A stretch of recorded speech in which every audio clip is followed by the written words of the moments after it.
Wow. This has to be the greatest Thomas special that I have ever seen. Bearing in mind I said special, not movie. That title still belongs to the Magic Railroad.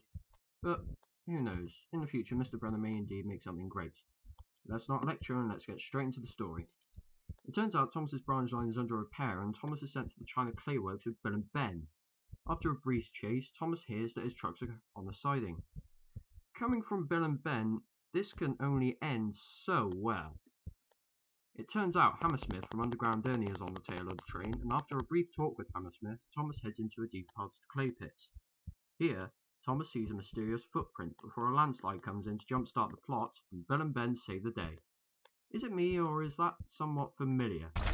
"Look out!" cried Fergus, and he rushed forward and bumped Bill and Ben out of the way. His driver jumped to safety as the rocks began to fall.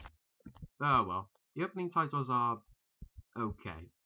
Soon afterwards though, we see the engines gathered at the yard for the sunrise. The Fat Controller commends Bill and Ben before we have this bit. Ah, Thomas, I'd like you to work at the docks this morning. Thomas? Oh, yes, sir. Work at the docks. I'm just going to leave this obviously upset tank engine to his own thoughts while I grab a £3 deal at Burger King.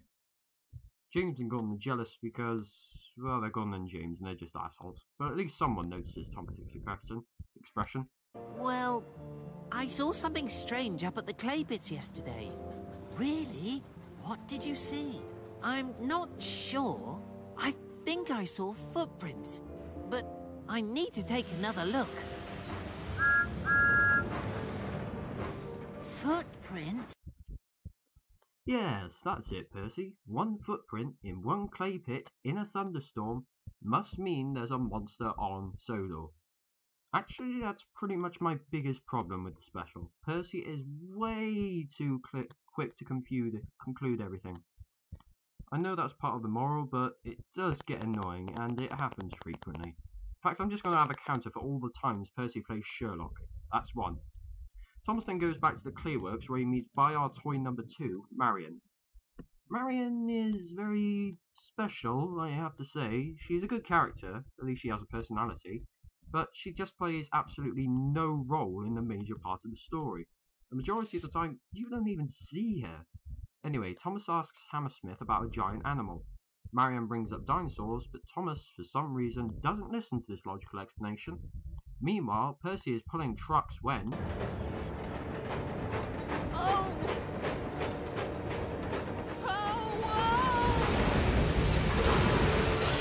What's that? I hope it's not a monster! Oh! Run away! Run away! No!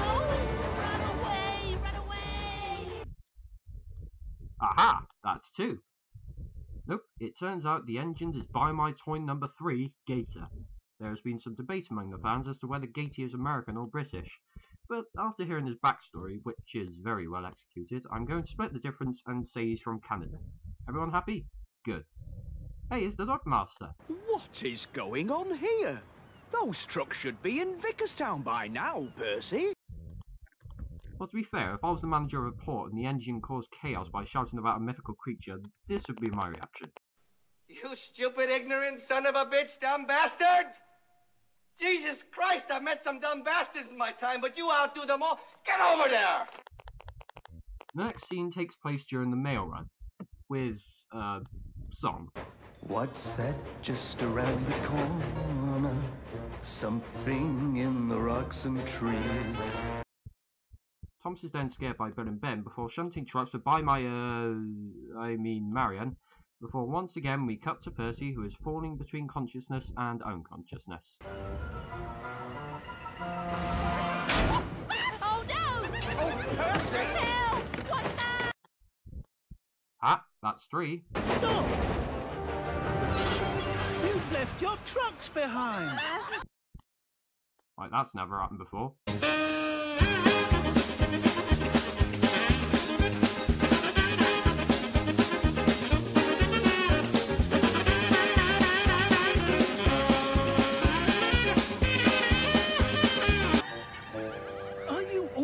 such a nervous engine? Yes, deal with it. Okay, back at the clay pits, Thomas is helping Marion when... Maybe I didn't see anything that night. Maybe the lightning was playing tricks on me. Thank you! At least someone in this special can think of a logical explanation for something. Thomas, for some reason, thinks that Bill and Ben were playing when they saved Thomas from the landslide. But, to be fair, this is the first time we ever see Bill and Ben get deadly serious. I was just wondering, the other day before you rescued me from the landslide, were you playing a trick on me? A trick? That landslide was not a trick. Oh, I don't mean the landslide.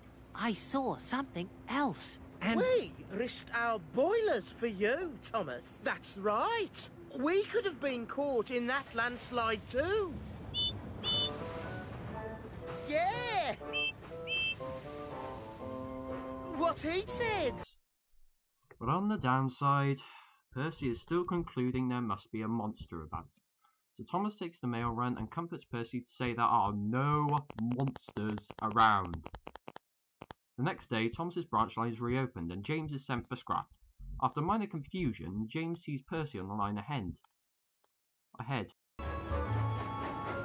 Hello, scaredy engine. Seen any monsters lately? You can tease if you want to, James, but there really might be a monster on Sodor, you know. The flying flippin'... Thomas just explained to you last night. He must have seen an optical illusion. How are you so damn clueless? Well, I guess that's 4. But James runs into Hammersmith too, who, I'm sorry to say, is also a completely pointless character. But he does have a sense of humour, at least. Well, there's a surprise. Percy is back at the docks, where he sees Gator. This is where Gator tells Percy about his past, and what it means to be brave. Being brave is about what you do, even when you do feel scared. Percy, where are you going? There's something I have to do. Thomas is being oiled up when Percy rushes in and volunteers to take the mail train at night, even though he should have been doing it all along. What? Let me see. Have you been asked to deliver a giant balloon on a flatbed? Wow. Mr. Brenner is currently kicking Miss Miller's ass into the atmosphere. James then arrives, and this is where he turns into a right royal arsehole. Apparently, this is one of those so many things I like about this special, is that Emily is a very motherly figure throughout it, but she's just there to smile and say pleasant things. James is to take the flying kipper when he sees Gator.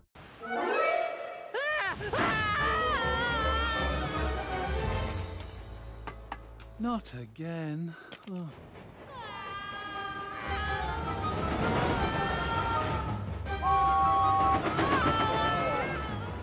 James was so frightened that he missed the red signal.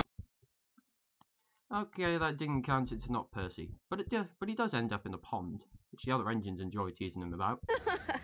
Gator may have a sloping water tank, James, but that's nothing to be frightened of. Percy got a fright too when he first saw Gator.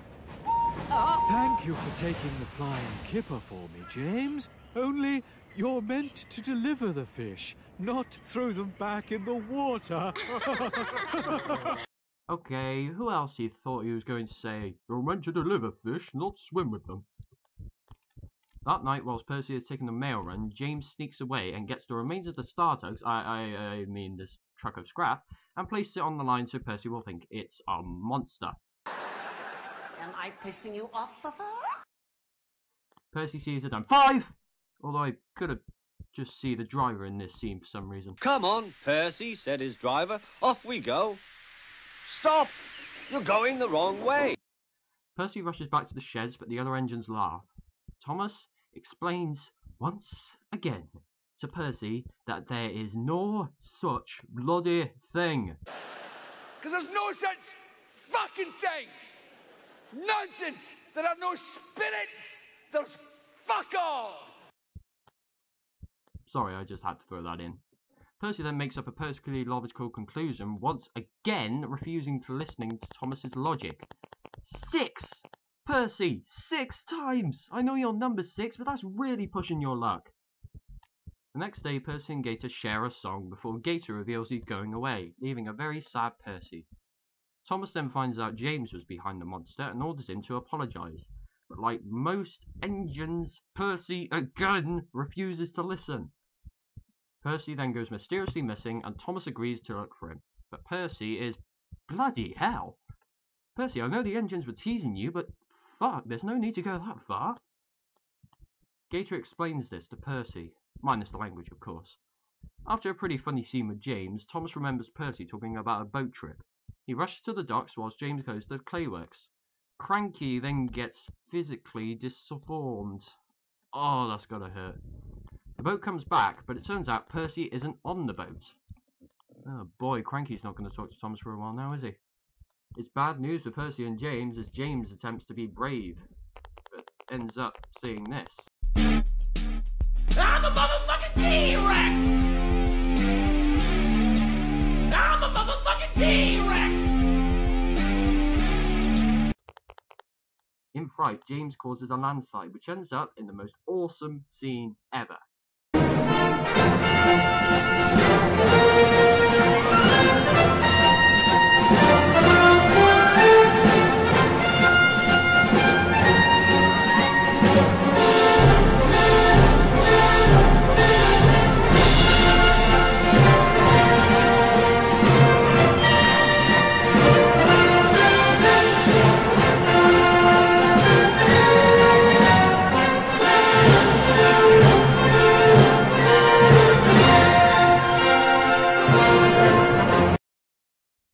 Bloody hell, Brennan, this has to be the best action scene in a kid's film.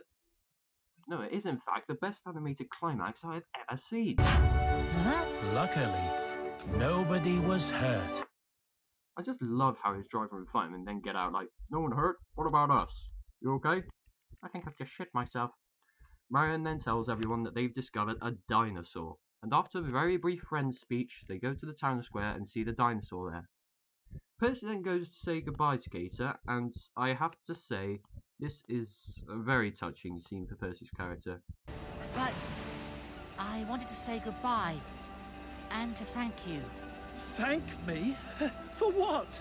For being such a good friend, and for helping me learn that I could be brave. You helped me too, Percy. Having seen how brave you've been, well, I think I'm ready for the highest of high bridges now. But I'll miss you. I'll miss you too. Have a safe journey. I will. Goodbye, Percy. Goodbye, Gator. Then they say Percy is wise. Wait, what? 6 times, you incompetent fools! 6 times Percy was a blithering idiot! Ah!